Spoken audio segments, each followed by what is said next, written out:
JMS 정명석 총재는 여신도 3명을 상습 성폭행한 혐의로 지난해 말 1심에서 징역 23년을 선고받았습니다. 지금 인정하십니까? 성폭행 인정하세요? 정 씨의 오른팔 격인 JMS 대외협력국장과 차장도 징역형을 선고받았습니다. 성범죄 증거물을 인멸한 혐의입니다. 이들은 지난 2022년 메이플씨가 정 씨로부터 성폭행을 당했다는 기자회견을 열자 본격적으로 움직였습니다. 전문가의 도움도 받았습니다. 이들의 판결문입니다. JMS 신도이자 현직 경찰인 주수호 씨도 화상회의에 참석했다. 주 씨가 카카오톡과 텔레그램 보안 수준 차이와 휴대전화 포렌식 대처법 등을 단계적으로 안내했다는 관계자 진술이 담겨 있습니다. 주수호라는 현직 경찰관이 증거인멸을 도왔다는 겁니다. 구체적으로 핸드폰을 어떻게 해야 되는지 경찰의 입장에서 이야기를 했습니다. MBC 나는 신이다 다큐멘터리 제작진이 입수한 JMS 내부 문건엔 이 같은 정황이 보다 상세히 기록돼 있습니다. JMS 내에서 부르는 이름이 암호명 같은 이름이 있어요. 주수호예요. 주를 수호한다라는 의미겠죠. 그 이름은 정명석이 주는 이름이에요. 주수호라는 가명으로 활동한 경찰관은 JMS 신도 경찰들의 모임인 사사부 명단에 이름을 올렸습니다.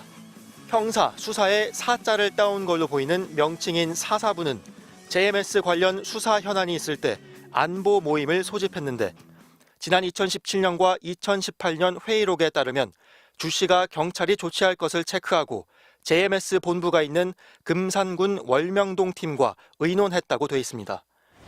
MBC 취재 결과 주 씨는 현재 서울 서초경찰서에서 근무하고 있는 것으로 확인됐습니다.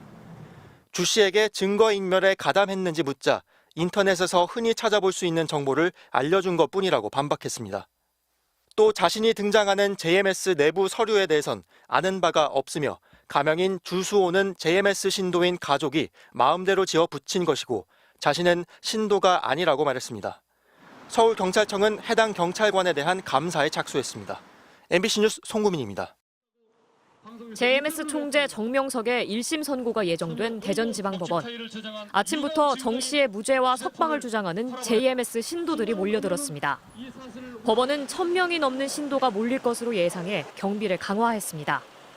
정명석 목사님과 전국 전 세계 기독교 복음 선교회 20만 회원들의 억울함을 정 씨는 성폭행 등으로 복역한 뒤 출소한 지난 2018년부터 3년 반 동안 여신도 3명을 모두 23차례에 걸쳐 상습 성추행, 성폭행한 혐의로 지난 10월 구속됐습니다.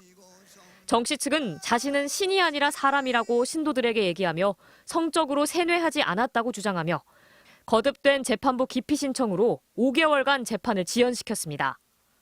하지만 재판부는 공소 사실이 모두 유죄로 인정된다며 징역 23년을 선고했습니다.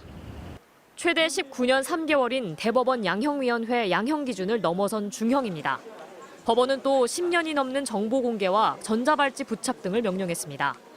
재판부는 정 씨가 스스로를 메시아라고 칭하며 종교적 약자인 신도들을 상대로 성폭력 범행을 저질렀고 피해자들을 무고죄로 고소하는 등 심각한 2차 피해와 함께 조직적으로 수사를 방해했다고 판시했습니다. 그동안 피해자들한테 2차 가해가 말도 할 수 없이 가해졌었고 심지어는 JMS 광신도들이 일부는 피해자들의 얼굴하고 이름까지 노출하는 그런 짓까지 했었거든요. 중형이 선고되자 JMS 측은 기자회견을 열고 계속 무죄를 주장했습니다. 도저히 납득할 수 없는 오늘의 결과가 나오게 되었습니다. 본 선교의 성도들의 통분의 심정은 그 무엇으로도 억누를 수가 없습니다. 징역 30년을 구형한 검찰은 항소 여부를 검토하고 있습니다. MBC 뉴스 박선진입니다. 파란색 벨벳 재질의 금빛 테두리로 장식된 화려한 침대. 대리석 바닥으로 돼 있는 한옥 내부에는 각종 수석들이 진열돼 있습니다. 기독교 복음성교회 JMS 총재 정명석이 머무르던 금산 JMS 수련원 내부, 이른바 청기와 침실과 거실의 모습입니다. 검찰은 오늘 정명석 여신도 성폭행 사건의 공범들을 재판에 넘기면서 이 사진들을 함께 공개했습니다. 이곳 청기와에서 정명석으로부터 성폭행을 당했던 메이플은 PD수첩과의 인터뷰에서 자신을 청기와로 보낸 사람은 이른바 JMS 2인자 정조은이었다고 말했습니다. 그날 무슨 축구 대회였나 끝나고 이제 저를 청교화로 불러서 메이플 너 여기 선생님 옆에 지키라. 나는 서울 일이 있어가지고 가야 된다. 넌 옆에서 자고 그렇게 선생님을 지키라. 이렇게 시켰어요, 저를. 그러니까 저한테 미리 아무 말 안 하고 그냥 선생님을 지키라고만 시켰어요.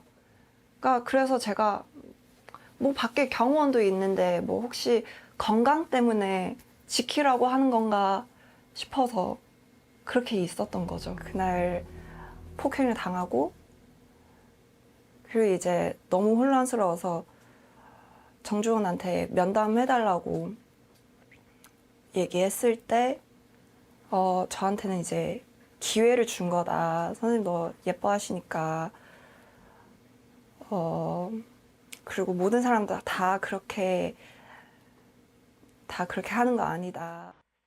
메이플은 또 성폭행을 당한 이후 왜 바로 JMS를 떠나지 않았냐는 질문에 정명석은 자신에게 메시아였고 정조은이 그를 메시아로 만들었다고 설명했습니다. 저는 일단 성범죄라고 인식하지 못했어요. 정명석이 메시아였고 저한테는 이제 하나님의 몸이니까 메시아니까 그가 하는 건 틀림없는데 틀리면 제가 틀린 거죠 뭐. 그렇게 생각했죠. 정조은이 성령 집회 때 그렇게 막 주님을 믿으라고 이렇게 외치는 거 보면 뭐 진짜 눈물겹게 막 감동되게 막 그렇게 메시아로 만들었어요. 이와 관련해 대전지검은 성폭행 사건 공범으로 정조은 씨 등 조력자 8명에 대해 준유사 강간과 준유사 강간 방조 등 혐의를 적용해 재판에 넘겼습니다. 정조은 씨는 여신도에게 정명석을 메시아로 칭하며 세뇌한 뒤 2018년 3월에서 4월까지 여기서 주님을 지키며 잠을 자라고 지시하는 등 정명석의 성범죄에 가담한 혐의를 받고 있습니다. 검찰은 2인자인 정조은 씨가 결혼하지 않고 JMS 교리를 따르는 이른바 신앙 스타 중에서 대상자를 선정해 정명석과의 독대 자리를 마련했고 수행비서들은 성폭력이 일어나는 동안 밖에서 감시하는 등 조직적 성범죄가 이뤄진 것으로 보고 있습니다. 그러나 정조은 씨는 여자들이 선생님 반경 3m 안에 못 오도록 막았다며 혐의를 부인하는 것으로 알려졌고 나머지 관계자들도 대체로 자신의 혐의를 부인하고 있는 것으로 전해졌습니다.